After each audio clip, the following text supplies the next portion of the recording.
Welcome to the Education and Empowerment Podcast. In this show, our hosts explore success and advancement through education by interviewing today's top leaders in the fields of education, business, and technology in order to provide insight into what it really takes to succeed. This show is brought to you by ForStay, a SaaS-enabled online booking marketplace for student and intern housing.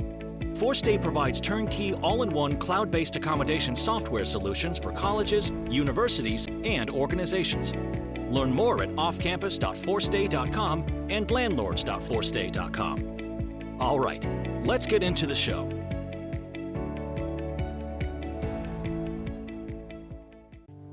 You're tuned to Education and Empowerment Podcast. This is your host, Bakhtiyor Isoev, and today I'm coming to you with an interview of Esaki Smith.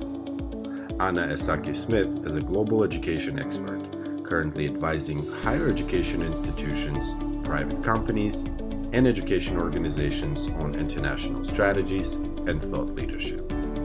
Anna specializes in market scoping, student decision-making analysis, recruitment, advising, and content development. Esaki Smith is a Forbes contributor writing about education trends, global issues, and the evolving workforce. Formerly, Anna was with UC Berkeley, British Council's EF Education First, and has also lived and worked in Tokyo, Shanghai, Hong Kong, Paris, Berkeley, and New York. In this episode, Esaki Smith and I will be discussing the recovery of higher education after pandemic. We'll talk about the challenges and the future of student success work in the U.S. state colleges and universities. Discussion will also be around transforming higher education institution considering pandemia and whether or not there will be students with mental health issues. All right, let's get started. Good morning. This is Bakhtiyor Isoev, and this is Education and Empowerment Podcast. I'm so excited to be speaking with Esaki Smith. It's a great pleasure to welcome her to our Education and Empowerment Podcast. Hi, good morning. Thanks very much for having me. It's a pleasure to speak with you today. Certainly. And the time is awesome because so much is happening in higher education. And as they say in the business, it's always good to be thinking, outside of the box. And, sometimes people are in the business versus being, on the business. And I think, one great avenue and reason why, I'm so excited to be speaking with you today is that, not only you've been in the field, but you are now working with so many institutions. And I'm so much looking forward to the insights that you're providing today. Yeah, I have to agree that this podcast is quite timely. I mean, we've really just come through an unprecedented year of just enormous disruption to the industry. And now that there are vaccine rollouts going on around the country, that countries are opening up their economies and their universities for face-to-face learning, we're able to get a little bit of a period to look back and assess what's happened in this past year. Not exactly with the knowledge that we know exactly what's going to happen in the next year, but there is a respite from I think this past year has been a lot of just reacting rather than planning because it took so many twists and turns. And people can see that with challenges that come opportunities, hopefully will be the outcome for the sector in the months and years to come. That's amazing. And I agree with you. It's all about, that self-reflection and self-auditing. Just for the beginners, do you mind telling us how you got started? Well, I was originally trained as a journalist. I was a reporter for Reuters, and I worked for them in Tokyo covering the markets, so the stock exchange, stock market, foreign exchange, et cetera. And then in the process, I learned how to work very quickly because you have to be accountable and accurate in a very short period of time. I then moved to New York, and then I got a job working for Newsweek, both in Hong Kong, and then also I opened their bureau in Shanghai. I was the first accredited Newsweek correspondent based in Shanghai. And that was when the economy was opening up and China was sort of peering into the future of the great powerhouse economy that it will be today. But I did veer into education. Maybe veer is a wrong word, but I did pivot into education. I would say probably about a dozen years ago, I did a global communications for a large private education company called EF Education First. And they do a lot of online education. They had a business school, HALT business school, which was really ahead of its time, multi-campus, international. They offered a 1-year MBA, et cetera. So there was a lot of innovation going on.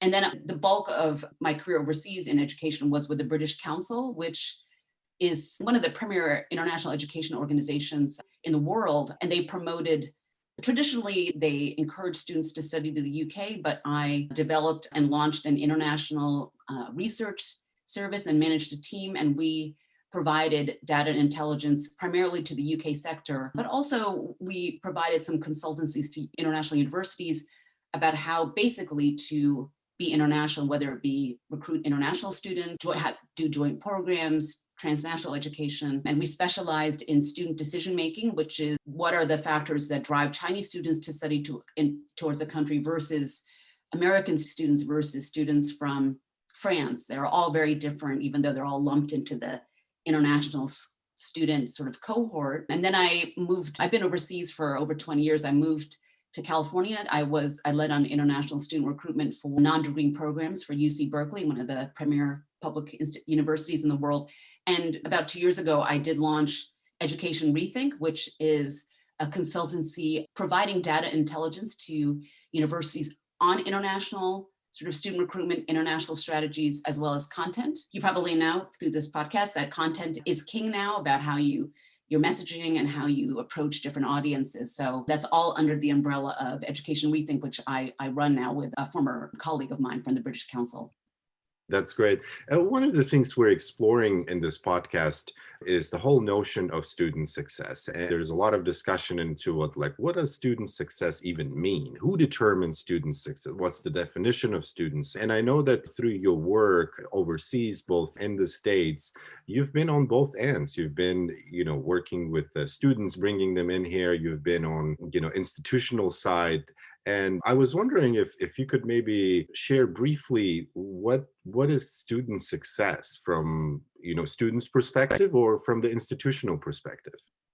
That's such a great question. It's such a deeply profound question, I think, that everybody's is talking about right now, because in the end, the success of the sector recovering from the pandemic, that question is answered appropriately. And as you mentioned, because what's successful for you and for me are going to be quite different. So for a young person, 18 years old, just starting out in the world, I mean, no one can say that there is a uniform definition for success. I personally, just from my experience, think that, this is sort of a general thing also to say, but that the outcomes are what the student want or aspire towards. So I think what students need to do is, rather than to just go to the United States because they want to go to a fancy elite university, or they want to go to Japan because they want to study, they love manga and sushi, I think that they need to articulate to themselves before they actually go to university what those outcomes might be. Maybe it is to become a great manga artist and to learn those skills. Maybe it's they want to get a job working for an investment bank.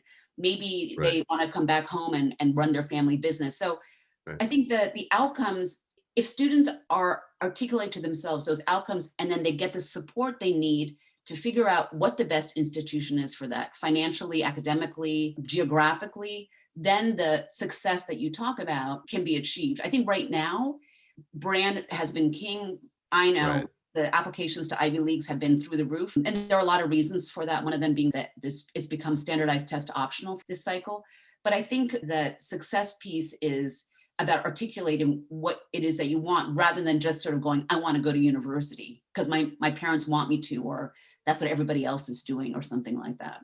Right. No, that's amazing. And I think this year, what's happening with the whole pandemic and mergers and acquisitions and institutions trying to innovate, there is so much room to actually determine what those outcomes are. And I'm interested in learning, what are you noticing? What are you observing these days as it comes to the work of these institutions, and how are they preparing for helping students articulate or actually match what they wanting to do?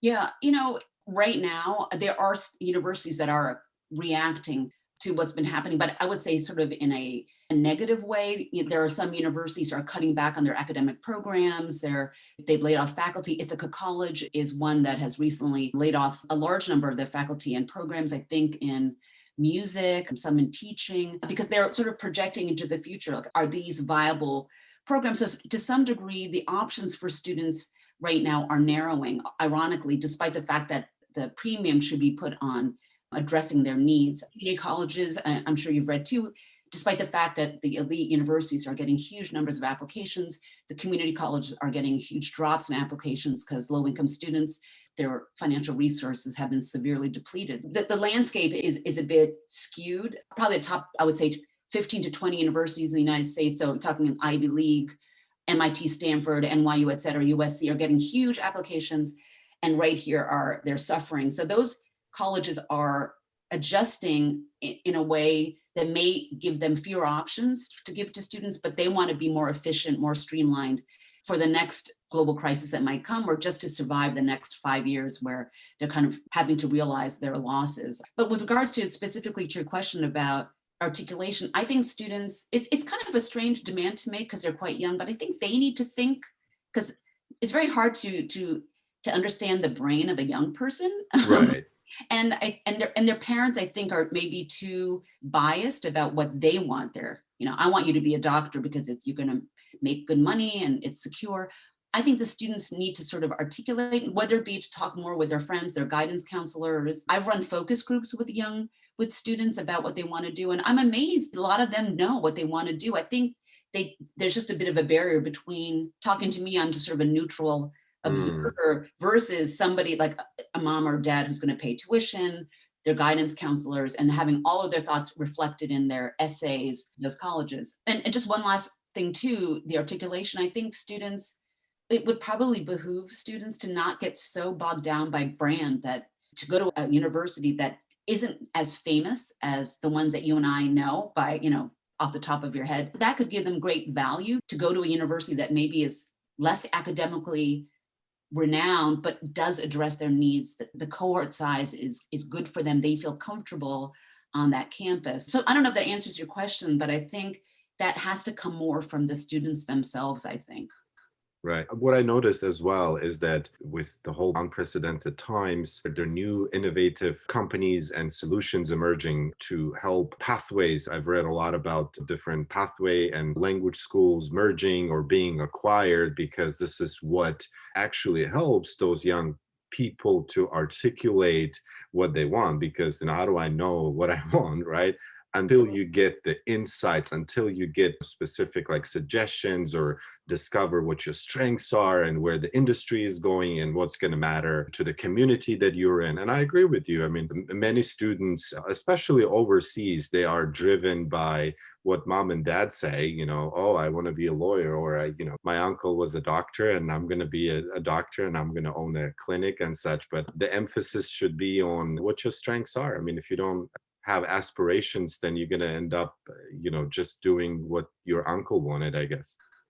In the end, that you'll end up doing something that maybe you didn't want to do, but you had the opportunity to maybe explore something that you really wanted to do. And with regards to what you mentioned about tech, I think, yes, students have more information than ever at their fingertips. The amount of information on Google, the free information that you can get on applications and tests and the university campus life and the YouTube videos. You have students from around the world uploading videos of life in Dublin, and when I go to school in Ireland, and they really can be pretty informed pretty easily on what's available out there. Obviously, big difference between, on your laptop and then taking a plane or going somewhere and starting your life. But I agree with you. I think that these students have many, many resources other than just their counselor in high school or their parents or their family members. Right. Yeah. Yeah, let's shift gears here a little bit. We're talking about students, but we also need to talk about, the higher education institutions. And I want to expand on the whole notion of being informed and getting insight and using research. Can you tell us more about the work that you do at Education Rethink and how you're helping solve some of these challenges with higher education institutions in the States?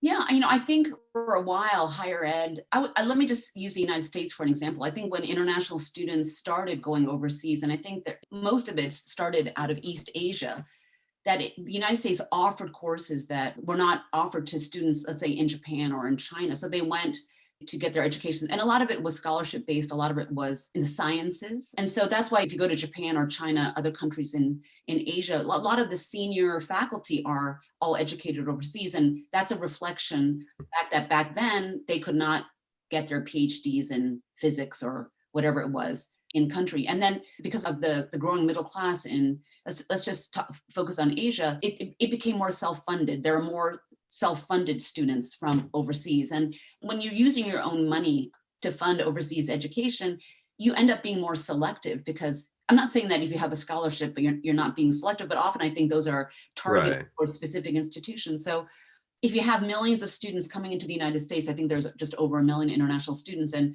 a larger percentage of them are self-funded. You need to earn that versus that student deciding, oh, I'm going to go to the UK because they offer X. My research is to help inform universities about what those factors are. When they do their outreach to students, it's more specific, it's tailored. Do you offer internships? Do you help with job placement? What is your engineering program ranked? So all of those, when we talk a little bit about the outcomes that you and I just discussed earlier, they need to be more cognizant of what the students need, rather than just being like, oh, we're the United States. Students like the United States. And to a degree, there's interest because of Hollywood and all, the tech, Silicon Valley, et cetera. There's a lot of embedded interest in the United States. But if you're going to spend $70,000 a year all in to go to Columbia, universities need to outreach to students in different countries in specific ways. So at Education Rethink, we help with regards to strategy, how to do outreach, what countries would make good recruitment markets for a university based on their programs. I'm helping with content, because the messaging is very different for international students versus domestic students. I'm astonished when I look at university websites, and for domestic students, there's a lot of information. And then for international students, it's not language, it's the information, and they use a lot of jargon that international students don't understand. So anyway, I help with those types of targeted outreach, because it's gotten so competitive now with Australia, Canada, New Zealand,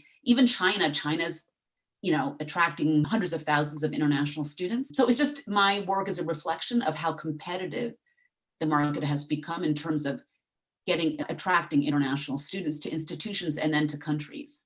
Right. This is great that you mentioned that, because what would be interesting to explore is, and talking to higher education leaders who are working in the field or in the institution, their definition of the challenges they're facing is different. And I'd like to hear your perspective about what would you say are the major obstacles and problems or challenges do you see working these institutions? Let's take United States, for example. Yeah. Oh, well, I would say the biggest challenges for the universities in the United States, and I would just cast it in terms of the pandemic, is their dependence on, well, the initial shock for everyone was their dependence on sort of the auxiliary revenue. That I don't think people were aware of how much they depended on meal plans, on dorm fees, and that tuition was very expensive, but the amount of money that these institutions lost because the students were all sent back home, I think it was in March of last year, that they suffered huge losses, hundreds of millions of dollars as a result of that. So number one, I don't know how they're going to mitigate that, or how to mitigate the risk of that happening again in the future. That's the first issue. The second one is just general tuition revenue. I think, I don't know how they're gonna, this next fall will be quite interesting to see how universities open up.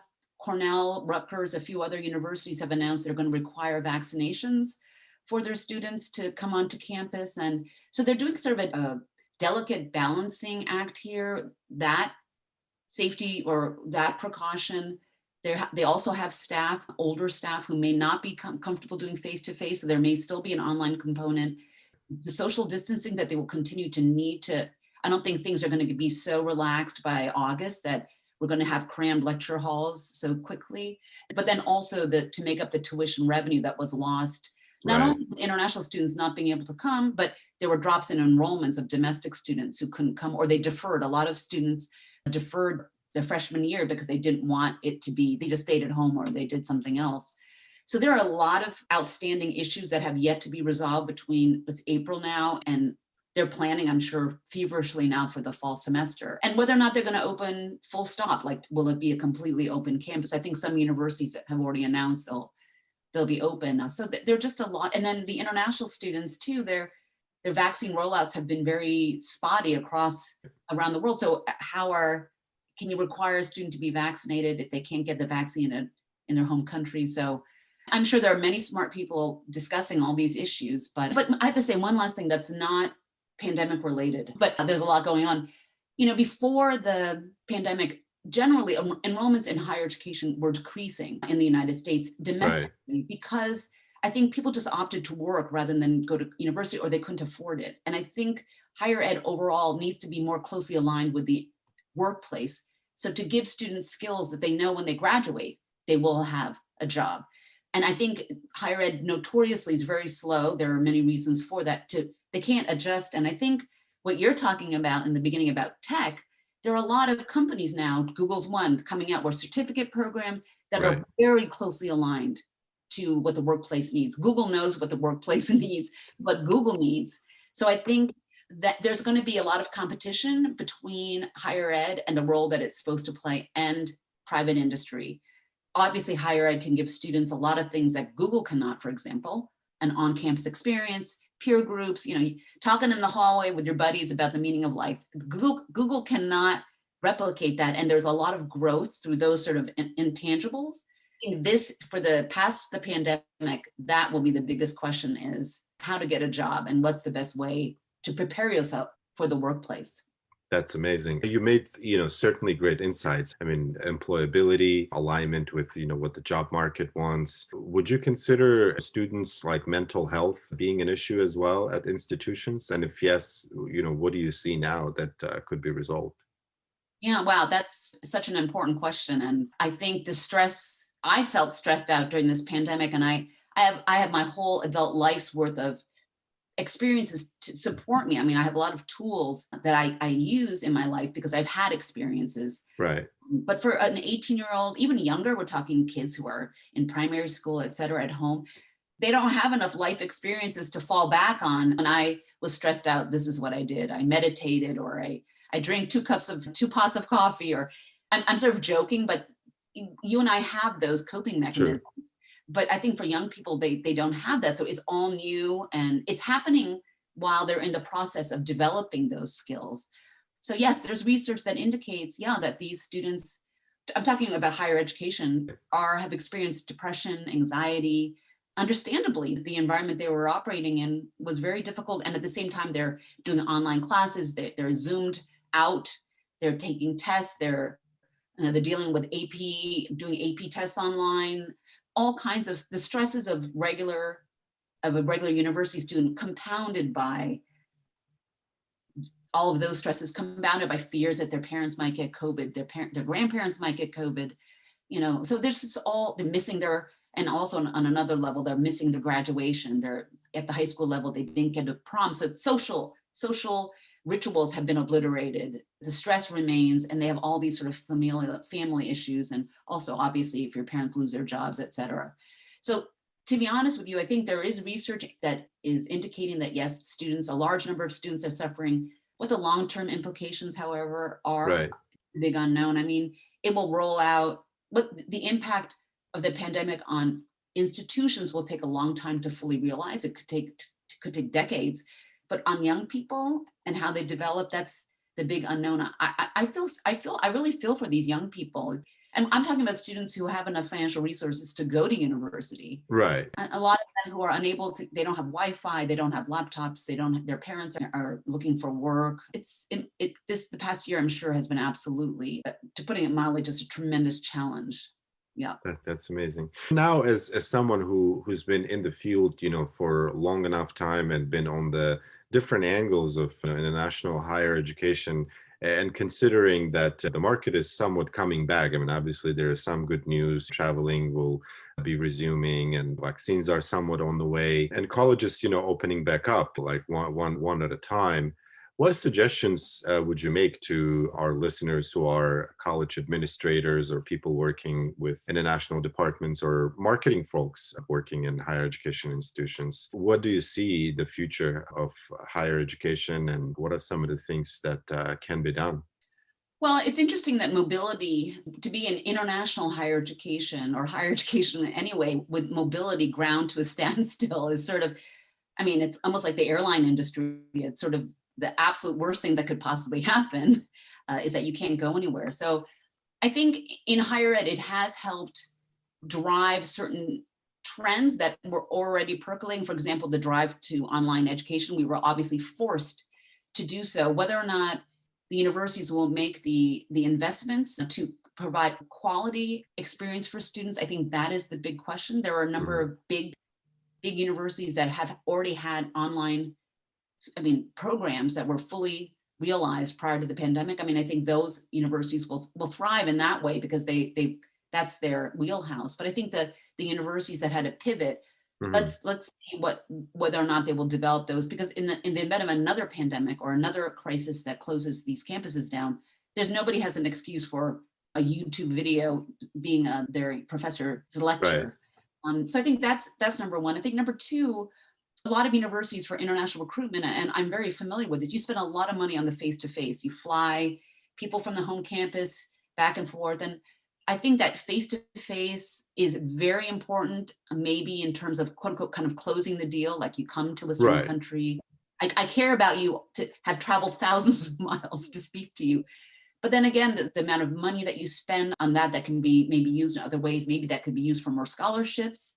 Also, climate change, the carbon footprint for international recruitment is just huge. I don't even know if it's ever really been quantified. And Right. then the collaboration that faculty do in terms of international traveling. I mean, I think there's a bit of that face-to-face that has to be done. But from what I can understand from the people I speak with, a lot, maybe even more was done online because they had to. So there was a lot Right. more of what you and I are doing right now. And that wouldn't have been done had people just been getting on planes, because that was just sort of like, it ain't broke, let's keep doing. I think some of that is being rethought and perhaps dialed back to save money, because that actually, it's also the loss of productivity. You're jet lagged, you're tired. There are efficiencies to be considered when you're looking at what your strategy will be once, as you mentioned, flights go back. It's not going to be like, okay, back to 2019. I Mhm. think it will be a very, at least for the institutions who are looking on the long term, it will be a streamlined approach to how to do international in all those ways. I think the most important component, though, however, is to make sure that they have an online provision that will be quality, that students won't be like, oh, here we go again, or, why am I paying so much money for a substandard education kind of discussion. So I think people want to avoid that. That's great. Recovery of higher education is something that's very, important. And I think relating back to your earlier point about institutions realizing the tuition revenue and the auxiliary services revenue, what suggestions would you give to people working on those specific task forces, so to speak? Would you say that technology is important, innovation is important? What's important for them to consider to somewhat bring back that revenue, whether that be through auxiliary services or through tuition revenue or other types of revenue streams? Yeah, that's the question. Like, that's the ultimate question, isn't it? And I think I've thought about that, and I think in the end, and again, it's a difficult situation because what students want, as we talked about earlier, is so different. But I think if the universities are able, if it's a combination of online, tech, on-campus housing, organic salad bar, whatever it is that if in the end they give students what they want, price point that the students are like, okay, that was money well spent because I was able to do X when I graduated, then they're doing the right thing. Because I think what Harvard University is, what the ideal experience for a student there is very different from a student that, for example, goes to the New Jersey Institute of Technology. So I think as long as the universities are able to put together that experience, and maybe it means that you don't have these fancy new dorms that will cost each student X amount more money per year. Maybe the students would be happier living in an older dorm that's cheaper. Maybe they don't need the sports thing. I mean, that's a whole nother issue. During the pandemic, I think Stanford actually eliminated, if I'm not mistaken, 11 of their varsity sports. I mean, maybe those types of moves will benefit the students because the fee that they pay for those campus activities will be less. And the university spends less money on coaches and facilities and stuff like that. Because the ideal campus student experience is so different based on students, on institution, I think it's up to the university or the institution to figure out what that is. Like, what do they do best? And make sure that the students get that when they graduate. I think it's for your institutions to know what they do best and not try to be all end all for everybody. On the institution side and on the student side, to know what they want and to pick the institutions that they feel can give that to them. It's a two-pronged kind of approach, I think. And if those things align, then great, like everybody's happy. But right now, I don't think the alignment is there. I don't think, and then you add that tech layer, the layer that you need, the employability layer that students need to be marketable job-wise. And those skills are changing almost every day. Is it complex problem solving? Is it you have to know how to code? Is it teamwork, creativity? All those things seem to vary depending on what day of the week it is. I feel, I mean, AI and machine learning suddenly exploded. Boom. And that's sort of the main focus versus what might have been considered innovative even like 2 or 3 years ago. I do want to confirm what you said with higher education's embracing technology. That's what we're seeing at Force Day as well, working through so many different colleges, universities nationwide in North America and Europe. Many of the leaders are confirming that we don't, instead of having that dorm, we're going to invest that resources into someone who's already doing it. And we still benefit, students still benefit, and we don't have to spend like millions and millions of dollars on putting together a new dorm or something fancy to, so to speak, to attract the students. It's about like really, as you said, sort of like relating back to your earlier point about identifying what outcomes do those students want, like what is the institutional purpose and what do we do best, and let's really stay focused on that rather than fight and go compete with each institution about who has the best dorm. Well, that's, because in the end, what the university is supposed to do is deliver education. I don't mean to be facetious, but they're not supposed to be a landlord. And maybe historically, obviously with campus experience, that's become part of the administration of a university.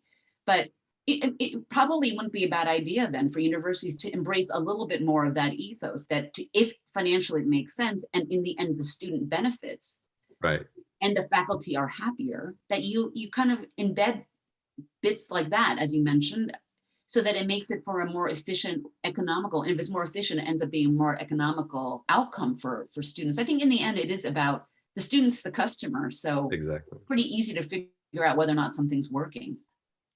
And as we wrap up this episode, I was hoping that you could tell us where higher education professionals can channel their energy. What opportunities do you see that they should take advantage of, and for students as well?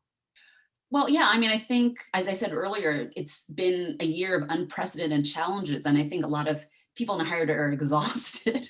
Right. But once everybody gets vaccinated and feels a little bit more relaxed about the situation, there's a lot of opportunity now. Whenever an industry is disrupted, there's opportunity because, for example, obviously things did not go smoothly. There were problems. We talked about the online, about the revenue lost. So I think for a higher educational professional, look at their institutions and where can they maybe get more involved in the online delivery of their programs. I think any faculty, no matter what age, if they can teach well online, I think that's like the golden ticket. If you can teach well in person, but also online, I think that opens up opportunities for that individual, and it also benefits their students. So I think that's the first thing. And I'm not saying it, I know how difficult that is. I'm not saying it like, just go and learn how to, but I think to get involved in the online space, I think internationally, I speak to my colleagues overseas in Myanmar, Vietnam. There are countries that are openly going to embrace online education because it's cheaper. You can reach more people. What access to the internet is a challenge, but the governments are working on that. There are all kinds of demands for people that can teach effectively online, and it's to be engaging and to make students excited and inspired. So that's number one. I think number two, I don't think it hurts so much for universities to be a little bit more attuned to what the market is saying. And if you teach a certain course that you feel is so divorced from, let's say, liberal studies or humanities, that you feel is so divorced from the marketplace, it's just like I teach Right. literature. But maybe when you have these students who are going to graduate in 4 years and are going to go into a very difficult jobs market, maybe think a little bit about how you can transform the skills that they're learning in that classroom. There are a lot of skills they're learning: analytical, comparative, communicative, to how is that going to maybe articulate to them how that can be used professionally. Students are just learning, but I don't think they look beyond what they're memorizing for a test or have to say in a classroom. But if a professor who they admire tells them these skills that we're learning, these certain professions, they need people that are like that. Maybe you can look into this class, or you're very good at this, which might be good for you to become an attorney or a diplomat or a communications professional. So I think that there's a gap there, I think. And I think faculty, it would make them more relevant to each generation of students that comes through their classrooms, to translate for them and if they don't know, they should know. They should do a little research about what the jobs market is like. And because for STEM, computer science, it's kind of a no-brainer. Right. They kind of know the direction they're going to. But for people studying history, comparative literature, English, and kudos to them. The world needs more liberal arts students who study liberal studies, but I think they need to know what those strengths are, that they're the skills they're developing as a result of that. That's fantastic. That's so true. I agree with you. That's certainly very empowering here. Do you have any words of wisdom or a quote about student success that you like to leave us with? Well, the one thing I like to tell the students is, because of the varsity blues scandal, when obviously everybody's parents went to great illegal lengths to get their kids into all kinds of universities. And I think these overwhelming admissions stats that we're reading, record high levels of applications to Harvard and to Columbia, and that Harvard is taken I think it's a 3.4% of the students, is a record low. So for a young person today, you just be like, oh my goodness, this is just, the system's overwhelming. And I agree, it completely is. But my words of wisdom are, you just need to take your power back and not just be like, I just can't even, it's quite intimidating. But if you articulate what you want, you do some research, reach out to people. People always want to help young people, whether it be teachers at your school, contact a professor at a university that you want to go to, talk to your guidance counselor, ask your parents for contacts, figure out what it is that you want to do, and you will get the outcome that you want. You just have to be a little bit less intimidated, which is difficult to do. My last is take your power back. That's very, very powerful. I'm sure the listeners will be interested in contacting you, perhaps to get your insight about transforming their institutions, and perhaps, for students to, learn more about what you do. What's the best way to find you? Well, I can be reached on the website is www.education-rethink.com. And then I'm at anna@education-rethink.com. So if you just Google Education Rethink, it pops up quite high. So I welcome any queries, just want to talk or discuss any challenges that you might be facing. I also write for Forbes, and so you can read my articles there. I cover mostly domestic higher education with Forbes. That's amazing. That's good to hear. And thank you so much. On behalf of Education Empowerment Podcast and Forstay team, we appreciate your time and insights. I personally found them very useful, and I hope that so will our listeners. And for all the listeners out there, make sure you subscribe to our podcast on podcast.forstay.com so you never miss an episode. And, if you're curious about what Forstay does and the services we provide to higher education institutions, check us out at about.forstay.com or podcast.forstay.com. Until our next episode, Anna, this was great. Thank you so much. Thank you. It was a pleasure. Thanks so much. We hope you've enjoyed this episode of the Education and Empowerment Podcast. This show is brought to you by Forstay, a SaaS-enabled online booking marketplace for student and intern housing. Forstay provides turnkey, all-in-one cloud-based accommodation software solutions for colleges, universities, and organizations. Learn more at offcampus.forstay.com and landlords.forstay.com.